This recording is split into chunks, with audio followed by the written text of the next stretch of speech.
آپ اگر اس بھید بھاؤ کو اپنی جگہ کے اوپر قائم رکھیں گے تو آپ یاد رکھیے کہ آپ ہمیشہ پٹتے رہیں گے، لٹتے رہیں گے، برباد ہوتے رہیں گے۔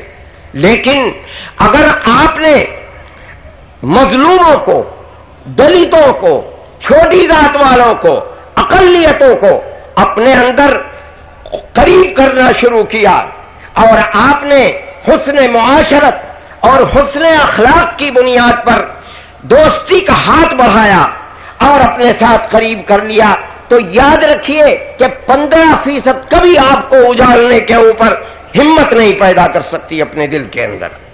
میرے بھائی، یہ ایک ایسی حقیقت ہے کہ اب اس کے سوا کوئی چارہ کار نہیں ہے مسلمان کے پاس۔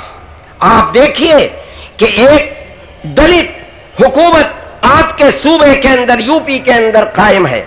آپ سمجھتے ہیں کہ دو پارٹیاں ہیں، سماجوادی پارٹی ہے، بہوجن سماج پارٹی ہے۔ کوئی پارٹی بھی ایسی نہیں ہے کہ جو اس صوبے کے اندر حکومت کر سکے۔ اگر سماجوادی پارٹی ہے، اقلیت کی بنیاد کے اوپر اگر مسلمان اس کا سہارا نہ دے کبھی وہ اتنی کامیاب نہیں ہو سکتی۔ اسی طرح بہوجن سماج پارٹی جو دلتوں کی پارٹی ہے، اگر مسلمان قوم اس کو سہارا نہ دے تو تنہا دلت اس صوبے کے اندر چند اتنی سیٹیں لا سکتے ہیں کہ جن کا کوئی شمار نہیں ہوگا، لیکن اتنی بڑی تعداد کے اندر یہ سیٹیں صرف مسلم اور دلت اشتراک یا مسلم اور یادو اشتراک کے اوپر ہوتا ہے۔ لیکن اگر آپ اس طرح سے دلتوں کو اپنے ساتھ ملا لیں گے اور اس پورے ملک کے اندر حسن معاشرت اور حسن اخلاق کی بنیاد پر آپ ان کو قریب کر لیں گے تو آپ کی یہ طاقت اتنی بڑی طاقت ہوگی کہ اقلیت جو حاکم ہے پھر وہ آپ کے اوپر ظلم نہیں کر سکے گی۔ اس لیے کہ سارے ہندوستان کے اندر جو طریقہ ہر فساد کے اندر دیکھا جاتا ہے وہ طریقہ یہ ہے کہ چند افراد جو فرقہ پرستی کا نقطہ ہیں، بنیاد ہیں، جو برسر اقتدار ہیں، وہ انہی دلتوں کو اٹھاتے ہیں اور مسلمانوں کے خلاف اکسا کر ان کے مال کو لٹواتے ہیں، ان کی دولت کو لٹواتے ہیں اور انہیں گاجر مولی کی طرح کٹواتے ہیں۔ یہ اپنے گھروں میں بیٹھے رہتے ہیں، ان کو انعام دیتے ہیں۔ گجرات کے اندر دیکھنے میں آیا کہ ہر دلت کو جو لوٹ رہا تھا اس کو 500 روپے انعام، اور جو مال لوٹ لیا وہ مال اس کا۔ میرے بھائی، یہ کیفیت اس ملک کے اندر ہر جگہ ہوتی چلی آئی ہے۔ جس جگہ فساد ہوا ہے وہاں اصل فساد کی صورت یہی تھی۔ اس لیے مسلمان اگر یہ چاہتا ہے کہ عزت و آبرو کے ساتھ رہے تو جس طبقے کا اس نے ہاتھ اب تک نہیں پکڑا ہے اس کے ہاتھ کو پکڑے، حسن معاشرت اختیار کرے، اپنے فنکشنوں کے اندر، اپنی بیاہ شادیوں کے اندر ان کو دعوت دے، ان کو قریب کرے، ان کے ساتھ اٹھے بیٹھے، ان کے ساتھ مختلف اس طرح کی تقریبات کرے کہ ان کے ساتھ ایک پلیٹ کے اندر بیٹھ کر کھائے۔ کیا آپ یہ سمجھتے ہیں کہ آپ کی پلیٹ کے اندر اگر کوئی دوسرا شریک ہو جائے دلت تو کیا آپ کا یہ عقیدہ ہے کہ وہ کھانا ناپاک ہے؟ نہیں، بالکل نہیں، ہرگز نہیں۔ آپ اگر اس کے ساتھ بیٹھیں، اس کے ساتھ کھانا کھائیں تو اسلام نے جو آپ کو عقیدہ دیا ہے وہ عقیدہ یہ ہے کہ ہر انسان کا جھوٹا پاک ہے۔ ہاتھ کو دھلوا لیجئے، بیٹھیے، ساتھ بیٹھیے۔ آپ کے یہاں شادی ہو، جس طرح آپ دعوت نامے دوسروں کو تقسیم کرتے ہیں آپ اپنے دلت بھائیوں کو دعوت نامے دیجئے۔ کیا وجہ ہے کہ اگر کوئی وقت مناسب آتا ہے تو آپ خود الیکشن لڑوا کر کے بسا اوقات پردھانی کے الیکشن میں آپ کسی دلت کو اٹھاتے ہیں اس لیے کہ یہ ریزرو سیٹ ہے۔ وہ دلت آپ کا قریب ہوتا ہے، آپ یہ سمجھتے ہیں کہ اگر یہ کرسی اقتدار پر بیٹھا تو اس کا مطلب یہ ہے کہ ہم کرسی اقتدار پر بیٹھے۔ آپ یہ کر سکتے ہیں، لیکن آپ حسن معاشرت اور حسن اخلاق کے طور پر اس کے گھر جا نہیں سکتے، اس کو اپنی دعوت کے اندر کیا بلا نہیں سکتے؟ آپ غور کیجئے، جمعیت علماء جس موقف کو اختیار کر رہی ہے یہ موقف ایک بنیادی موقف ہے۔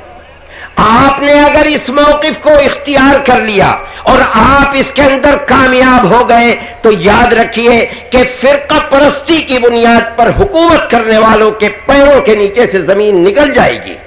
اس لیے جمعیت علماء آپ کو یہ پیغام دیتی ہے کہ آپ یہ عہد کر کے جائیں کہ آپ کو دلتوں کے ساتھ اتحاد قائم کرنا ہے، حسن معاشرت کا اتحاد قائم کرنا ہے، حسن اخلاق کا اتحاد قائم کرنا ہے۔ آپ کو ان کے فنکشنوں کے اندر جانا ہے، آپ اپنے فنکشنوں کے اندر، اپنی تقریبات کے اندر ان کو دعوت دیں، ان کے رتبے کو بڑھائیں اور ان کو یہ باور کرائیں کہ آپ میں اور ان کے اندر دلت اور مسلمان ہونے کے اعتبار سے کوئی تفریق نہیں ہے۔ مذہب انسان کی اپنی اپنی چیز ہے، اس کے اوپر اتحاد اور سودا کسی سے نہیں ہو سکتا۔ اپنے اسلام کی صحیح تعلیم پر قائم رکھتے ہوئے دوسروں کے ساتھ حسن معاشرت اور حسن اخلاق، دنیا کے اندر اسلام کے قائم ہونے کی بنیاد یہی ہے۔ جناب رسول اللہ صلی اللہ علیہ وسلم نے اس دور کے اندر جہاں اونچ اور نیچ کی تفریق قائم تھی، جس اسلام کے نمونے کو پیش کیا اور دعوت کو، اس کے اندر کوئی تفریق نہیں تھی، آزاد اور غلام ہر شخص کا ایک ہی رتبہ تھا۔ جمعیت علماء اس موقف کو آپ کے سامنے پیش کرتی ہے اور اس لیے پیش کرتی ہے کہ کامیابی کے لیے اس سے بہترین اور کوئی دوسری صورت اس ملک کے اندر نہیں ہے۔ میں آپ کے سامنے اس تجویز کو پڑھتا ہوں، پیش کرتا ہوں اور یہ توقع رکھتا ہوں کہ آپ اپنے ذہنوں کو اس طرف متوجہ کریں گے، سوچیں گے، اپنی زندگی کو بدلیں گے، اپنی معاشرت کو بدلیں گے اور آپ جہاں رہیں گے وہاں رہ کر کے اتحاد قائم کریں گے، مسلمان اور دلت اتحاد قائم کریں گے۔ جمعیت علماء ہند کا یہ اجلاس عام مسلم دلت اتحاد کو وقت کی ایک اہم ترین ضرورت سمجھتے ہوئے بنظر استحسان دیکھتا ہے اور اس اتحاد کو مزید وسیع اور مستحکم بنانے کے لیے حسب ذیل تجویزیں منظور کرتا ہے۔ نمبر 1، اسلامی روایات کے مطابق دلت بھائیوں کے ساتھ رواداری، مدارات، حسن اخلاق کا برتاؤ کریں اور ان سے اچھے روابط رکھے جائیں۔ مطلب یہ ہے کہ ان کی تقریبات میں جائیے، اپنی تقریبات میں ان کو دعوت دیجئے، ان کے مردوں کو دعوت دیجئے، ان کی عورتوں کو دعوت دیجئے، اپنے گھروں میں بلائیے، کھانا کھلائیے، حسن معاشرت کو اختیار کیجئے۔ نمبر 2، کھان پان کا جاری پروگرام دونوں طبقوں کو قریب لانے میں بظاہر ایک مؤثر عمل ہے۔ ایسی تقریبات اور پروگرام بنائے جائیں جہاں دلت لوگوں کو جمع کیا جائے اور مسلمانوں کو جمع کیا جائے اور ایک پلیٹ کے اندر کھانا کھایا جائے۔ کوئی چیز بھی، کھچڑی بنا لیجئے، چاول بنا لیجئے بغیر گوشت کا اور بنا کر کے خود بھی کھائیے اور ان کو بھی کھلائیے، اس طرح میل ملاپ اور محبت پیدا ہوتی ہے۔ کھان پان کا جاری پروگرام دونوں طبقوں کو قریب لانے میں بظاہر ایک مؤثر عمل ہے، لہذا اس کو مزید وسعت دی جائے۔ حضرت صدر محترم زیدہ مجدہم نے اس پروگرام کو جگہ جگہ قائم کیا ہے، دلی کے اندر، حیدرآباد کے اندر اور دوسری جگہوں میں، اور اس کے بہترین اثرات ہوئے ہیں۔ مقصد یہ ہے کہ جمعیت علماء کی اکائیوں کو، وہ جہاں بھی ملک کے اندر آباد ہیں، ان پروگراموں کو آگے بڑھانا چاہیے۔ نمبر 3، مختلف مقامات پر مسلم و دلت جلسے اور میٹنگیں کی جائیں۔ نمبر 4، بوقت ضرورت حق الوسع ان کے ساتھ تعاون کا معاملہ کیا جائے۔ اگر کہیں ان کے اوپر ظلم ہوتا ہے تو مسلمان یہ نہ سمجھیں کہ مسلمان کے اوپر تو ظلم نہیں ہو رہا ہے، آگے بڑھ کر کے ان کے ساتھ تعاون اور مدد کا معاملہ کرنا چاہیے، تاکہ کل کو اگر آپ کے ساتھ کوئی ظالم ظلم کرتا ہے تو وہ آپ کے ساتھ معاون ثابت ہو سکے۔ تعاون نہ کرے تو کم از کم اتنی بات تو ضرور ہوگی کہ جو طبقہ انہیں استعمال کر کے لٹواتا ہے، کم از کم اس شر سے تو آپ بچ جائیں گے۔ نعرہ تکبیر۔ اسد مدنی جی، مولانا محمود مدنی جی،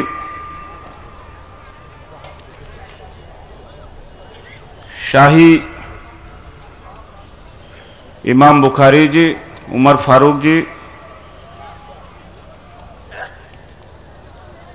منچ پر آسین موجود حضرات، یون بھائیوں،